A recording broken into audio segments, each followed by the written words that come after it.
Hi there, fellow book lovers, book curious people. Welcome back to my channel and thank you so much for clicking on my video and joining me. For this video, I want to speak about how 2026, the first year ever in my life, in my 29 years of life, that I started listening to audiobooks, and it's been such a great experience because what do you mean they sound like movies in my ears? I've been loving them, and I'm such a chaotic reader slash audiobook listener. And so for today, I'm going to focus on books that I listened to in the first 3 months of the year. And I managed to listen to 5 books. 3 I finished, 2 I DNF'd them, so did not finish and not planning on finishing them. So let's get into it. I'm going to start with the audiobook that I rated the highest, and that is Saving Noah by Lucinda. I rated this book 5 stars. This was such a heartbreaking book. So we have Noah, who's the golden boy of town, who commits one of the most horrendous crimes that somebody can commit against other human beings. And he tells his mom what he has done. And his mom has this plan about how she can handle it, for her son, for everybody involved. But nothing goes according to plan, and understandably so. But she's so desperate to have her son rehabilitated. She has so much faith that, you know, he just has to go through the rehabilitation process, and then he can get back to his life and he can rebuild his life. While at the same time, Noah's father looks like he has completely emotionally distanced himself from his son, and it's so hard for Noah to reach him, but also his wife. And then there's also in the picture Noah's little sister, who absolutely adores her brother, but she can tell something is going on in the family, and she wants her family to be together, to remain together. She wants to express her love for her brother. It's such a heartbreaking story for everyone involved, for Noah, for Noah's victims, for their families, for his own family. And I guess it lets you just get a very nuanced picture of how people can be directly and indirectly affected by someone committing a crime, and especially when it involves losing your loved ones, your community, having to navigate that, but also when it shakes up your family structure. This book was it was incredible, but it was also just so sad and heartbreaking, but it was just so incredibly written. And just looking at the different lenses and how people decide to handle one thing within the same family and how they approach it, absolutely interesting. I gave it a 5 star. I mean, after listening to this book, I'm more interested in seeing more of Lucinda Berry's work.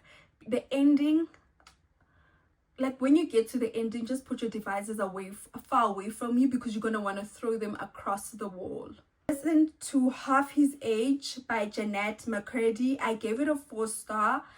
This book is a teenage girl who has a deadbeat father and an emotionally unavailable mother, and she's parentified and she's pretty much raising herself up. She thinks she has a friend and later discovers that her friend is not really her friend, and she doesn't really get along with her peers or have strong relationships with her peers, even within her schooling system. So she's pretty much alone. And for the first time in her life, there's an adult who pays attention to her and sees potential in her, and that happens to be one of her teachers. And then she forms a crush on him, and she's very, very motivated to pursue him. And from there, just boundaries become blurred and go from being blurred to non-existent. This is the type of book that when you read it, you're going to be incredibly uncomfortable. I was so uncomfortable reading it. I felt guilty reading this book. It was just so unsettling and very, very uncomfortable to sit and listen through it. But it's a good book. Jennette, very well written, and I think it drove the message across, that uncomfortability, because I think if we hear of such stories in real life, it brings up a lot of anger, frustration, a lot of uncomfortability as well, and just leaves your spirit feeling unsettled. The third book that I finished, it's My Husband's Wife by Feeney. This book was on my TikTok For You page. People were speaking about how incredible it is.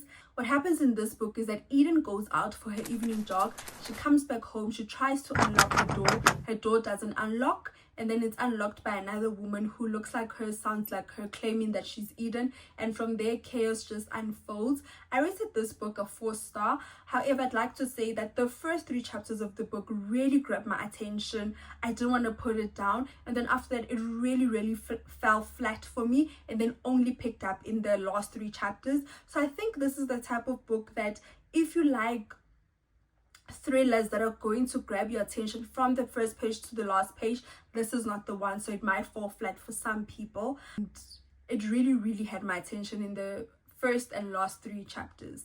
2 books that I started, I listened to them, but I didn't finish them, and I'm not planning on finishing them. It's Finding Me by Viola Davis. This is Viola's memoir, and I love Viola Davis. I think she's an absolutely incredible woman. I'm in awe of the things she's done and been able to achieve, and just how much she's went through and been able to come out on the other side. However, with this book, it felt very repetitive for me, and yeah, it just felt quite repetitive. I struggled to really get into it and really immerse myself fully in the book. I think another reason I struggle with this book is that I realized that I enjoy audiobooks that are like a production, you know, where you have multiple voices, where you have sound effects, and I didn't get this, and it was my first audiobook, and I DNF'd it.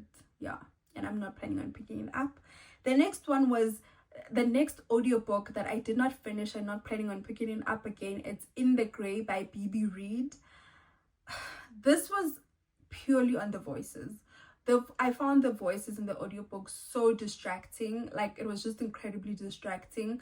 From the little that I listened to, there's a girl who goes to find, she's out seeking these brothers, the kings, and I left it shortly after she had found the kings, and she figured out who's who because she'd only seen them in pictures. Those were the audiobooks that I listened to within the first quarter, but I'm also such a chaotic audiobook listener. I'm currently listening to a number of books. I think I probably have like 4 or 5, and I'll share the rest in upcoming videos. Please let me know if you listen to audiobooks. If you like them, let me know why you like them. If you don't, why don't you? And if you haven't tried them, why have you not tried audiobooks? Thank you for tuning into this video, and I'll see you on the next one. Bye.